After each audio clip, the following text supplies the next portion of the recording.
வணக்கம் நண்பா. நாம இந்த வீடியோவில் பார்க்க போகிறது என்னன்னு பார்த்தீங்க அப்படின்னா வட்டார வழக்கு. இந்த படத்தோட மூவி தான் பார்க்க போறோம். இந்த படத்தோட ஒளி நிறுத்திங்க அப்படின்னா ஒரு கிராமத்தில் 2 பிரிவினர் அடிச்சுக்கிறாங்க, சண்டை போடுறாங்க. இந்த சண்டை வந்து தொடர்ந்து நடந்துட்டே இருக்கு.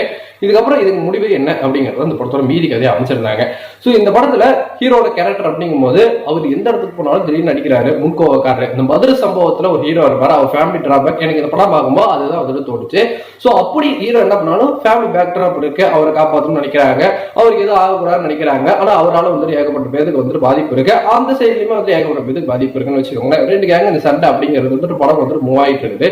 எனக்கு இந்த இடத்துல அவங்க வந்துட்டு அவங்க கிராம சூழ்நிலை அவங்க காட்டினதோ அவங்க பேசின வசனங்கள் இது எல்லாமே வந்துட்டு நல்லாவே இருந்ததுன்னு சொல்லலாம். முக்கியமா ஹீரோயினோட கதாபாத்திரம் ரொம்ப அழகாவே வந்துட்டு வடிவமைக்கப்பட்டிருக்காங்க. இதை தவிர்த்து எனக்கு இந்த படத்துல பெருசா எதுவுமே ஒர்க் அவுட் ஆகல. சோ அங்க நடக்கக்கூடிய சண்டை காட்சிகள், படத்துல வரக்கூடிய பாடல்கள், இதுக்கப்புறம் கடைசியில கிளைமேக்ஸ் நடந்தது எதுவுமே எனக்கு பெருசா உடன்பாடும் கிடையாது, ரசிக்கப்படியாகவும் வந்துட்டு கிடையாது. என்ன பொறுத்த வரைக்கும் இந்த வட்டாரவளுக்கு ஒரு ஆவரேஜ் ரொம்ப பிலோ ஆவரேஜ் படமா தான் இருந்தது. நீங்க இது கூட பாத்தீங்கன்னா உங்களே விரும்பிச்சு. நம்மளோட கமெண்ட்ஸ் தட்டி விட்டுருங்க. நன்றி.